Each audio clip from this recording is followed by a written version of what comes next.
She introduced me as her driver at a party I helped pay for. Said it loud enough that everyone heard. When I pulled her aside afterward, she rolled her eyes and said, "You should be grateful I even let you in." I didn't argue, didn't raise my voice, just picked up my jacket and left. 2 weeks later, her parents showed up at my door. Funny how you can spend years with someone and still not really know them at all. Or maybe the signs were always there, and I just didn't want to see them. Either way, what happened last month changed everything. Here's the situation. I, 32M, had been dating Susan, 29F, for about 2 years. We met through mutual friends at a bar trivia night. She was gorgeous, confident, and had this way of making everyone gravitate toward her. I fell hard. Susan works in IT at a tech company downtown.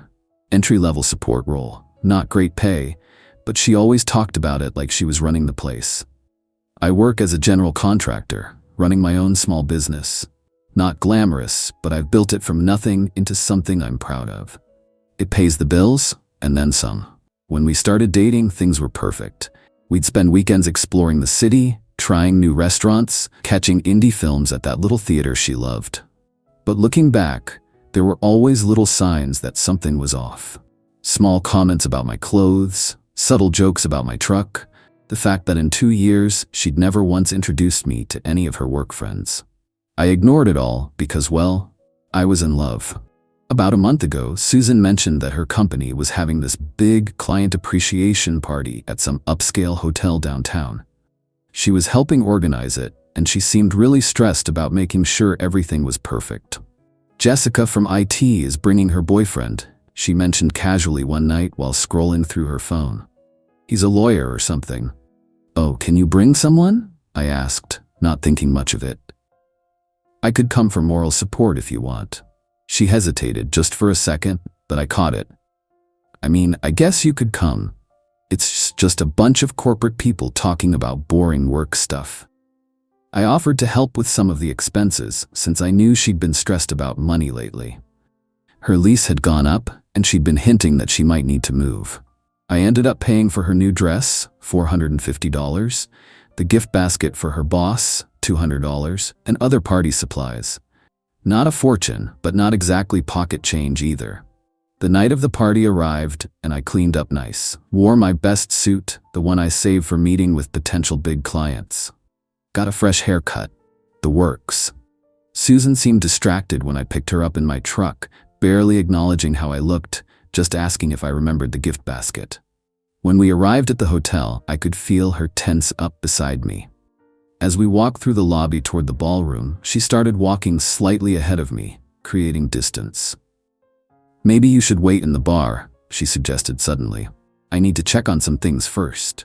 "I'll just come with you," I said. "Maybe I can help carry something." She looked annoyed but didn't argue. As we entered the ballroom, I was impressed. Everything looked amazing. Open bar, fancy appetizers circulating, mood lighting. Susan immediately spotted some colleagues and headed over, me trailing behind. "Susan, everything looks amazing," said a woman in a sleek black dress. "Who's this?"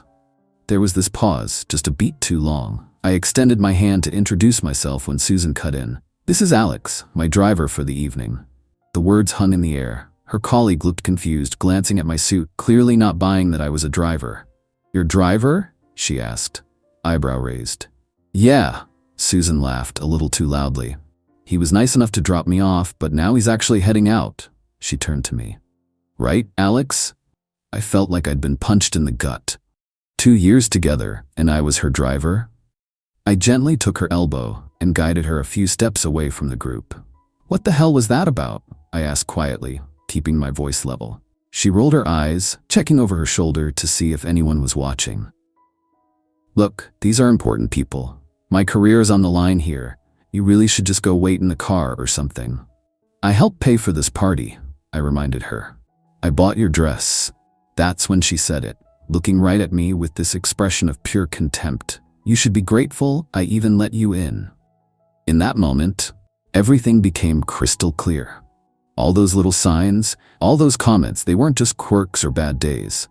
This was who she really was. I didn't argue, didn't raise my voice. Just nodded, said "you're right," and walked away. I retrieved my jacket from coat check and drove home in silence. By the time I got to my place, my phone had a dozen missed calls and texts from Susan. "Where are you? Are you seriously leaving me stranded? Don't be so dramatic. You're embarrassing me." I didn't respond to any of them. Just turned off my phone and opened a beer. I felt strangely calm, like I'd finally woken up from a long dream. The next morning, Susan was at my door. Her eyes were puffy like she'd been crying, but I noticed her makeup was still perfect. Always camera ready, that was Susan. "What happened last night?" she demanded. "You just left me there. I had to get an Uber home." I leaned against the doorframe, not inviting her in. "You called me your driver. It was just a joke." "God, you're so sensitive. Those people are important to my career. I didn't want them to think I was, dating a contractor?" I finished for her. She had the decency to look slightly ashamed. "That's not what I meant. It's just complicated. Office politics and all that." Then came the tears. She was good at that, crying on command. She told me how sorry she was, how she'd been stressed about impressing her boss, how she'd make it up to me. She even suggested a weekend getaway, just the two of us. "I love you," she said, touching my face. "You know that, right? Last night was a mistake. I was being stupid." I let her think I believed her.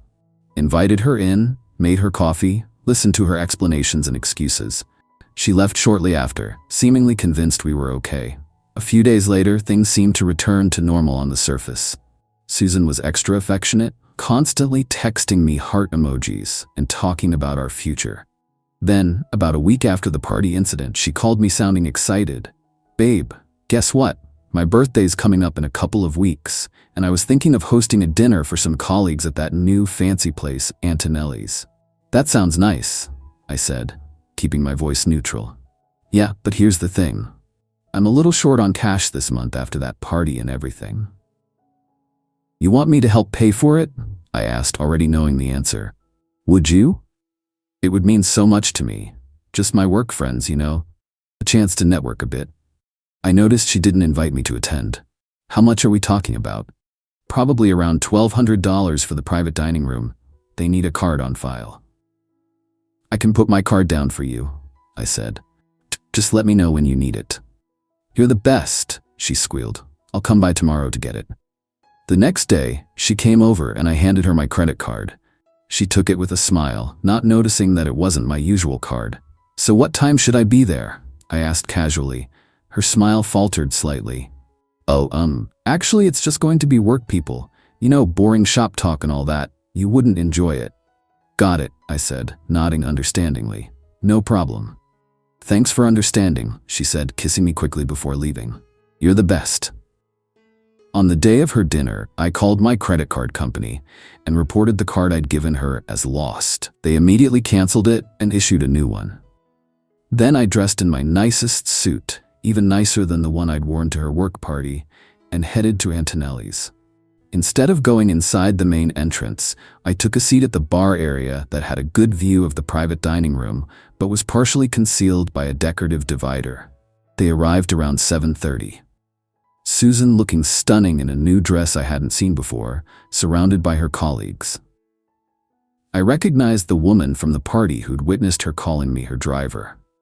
There was also a guy I didn't recognize who kept putting his hand on the small of Susan's back. She wasn't moving away from his touch. In fact, she seemed to be leaning into it. I ordered a scotch and watched. They were laughing, taking photos, raising glasses in toasts. Susan was in her element, the center of attention. I noticed how different she looked here. Confident, animated, nothing like the often complaining girlfriend who was just an IT support person. At 9:45, right on schedule, the server brought the check to their table. I watched Susan confidently hand over my credit card, a smug smile on her face as she waved away offers from her colleagues to split the bill. "It's my birthday, please. This is my treat," I could imagine her saying. The server left with the card. Minutes ticked by. Then I saw him return, leaning down to speak quietly to Susan. Her face changed, confusion turning to panic. She fumbled with her phone, presumably checking her banking app. Then she started frantically typing, texting me, no doubt. My phone buzzed in my pocket. "Alex, something's wrong with your card. It's declining. Call me now." I didn't respond. Another text came through. This is serious. I look like an idiot in front of everyone. The bill is over $1,200. Still, I said nothing. Just sipped my scotch and watched the drama unfold. Susan was now visibly flustered, her face flushed as she made excuses to her colleagues. I could see her trying other cards in her wallet. All maxed out, I knew, because she'd complained about her credit card debt just last week. After 5 increasingly desperate texts, I finally replied, "Look behind you." I watched as she read the message, her head snapping up in confusion. Then she turned around, scanning the room until her eyes landed on me at the bar. The color drained from her face. I stood up, paid for my drink, and walked calmly toward their private dining room, pulling an envelope from my jacket pocket as I approached. The sudden silence when I entered was almost comical. Susan's eyes widened in horror. Several people at the table seemed to recognize me, including the woman from the party. "Isn't this your driver?" one of them asked Susan. I smiled pleasantly at the table. "Actually, I was, her boyfriend of 2 years." I pulled several photos from the envelope, pictures of us together at various events, holidays, vacations. I spread them on the table. "I also happen to be the guy who paid for her dress at your client party, the gift basket for her boss, and who got called her driver for my troubles." The awkward silence was deafening. The guy who had been touching Susan's back suddenly shifted away from her. Her boss, a stern-looking woman at the head of the table, was staring at the photos with narrowed eyes. "Alex, can we talk about this outside?" Susan hissed, her face now bright red. "No need," I said pleasantly. "I just came to wish you a happy birthday and let you know that the card was canceled, reported lost yesterday." "You did what?" she shrieked, abandoning any attempt at composure. I stood straight, adjusting my suit jacket. "Oh, and to answer your question from 2 weeks ago, no, I'm not grateful you let me in, but I am grateful for the clarity." I turned to the table. "Enjoy the rest of your evening, everyone. The check's all yours, Susan." She jumped up, grabbing my arm. "You can't just leave. At least pay the bill." I looked at her hand on my arm, then back at her face. "Fuck off," I said quietly, then turned and walked out. As I left, I could hear the chaos erupting behind me. Susan yelling my name, people murmuring in confusion, someone suggesting they all split the bill. I didn't look back. The next day, the texts and calls were relentless. Susan alternated between begging forgiveness and threatening to destroy my reputation. I blocked her number. She showed up at my house twice. I didn't answer the door. She left tearful voicemails from her friends' phones. I deleted them without listening. A week later, one of her colleagues actually reached out to me on LinkedIn. Apparently, there had been an HR investigation at work after her boss discovered Susan had been lying about her role and responsibilities, claiming credit for projects she wasn't involved in. The guy who had been touching her at the restaurant, a senior developer she'd been secretly seeing on the side, who immediately distanced himself from her after the dinner incident. 2 weeks after the birthday dinner fiasco, there was a knock at my door. I opened it to find an older couple standing there looking uncomfortable. The family resemblance was unmistakable, Susan's parents. "Mr. and Mrs. Davis," I said, genuinely surprised. I'd only met them once briefly when they were passing through town. "Alex," her father said, looking pained. "May we come in?" I let them in, curious about what brought them to my door. We sat in my living room, the air thick with awkward tension. "We wanted to apologize," her mother finally said. "For Susan's behavior, for everything." Her father nodded. "She's been struggling since that night at the restaurant. Lost her job, had to move back home with us." "I'm sorry to hear that," I said, and part of me meant it. Despite everything, I didn't want Susan to suffer. I just wanted her out of my life. "No, don't apologize," her mother said firmly. "She did this to herself. We've always known Susan could be materialistic. We probably indulged it too much when she was younger." Her father looked ashamed. "We encouraged her to find someone, financially stable.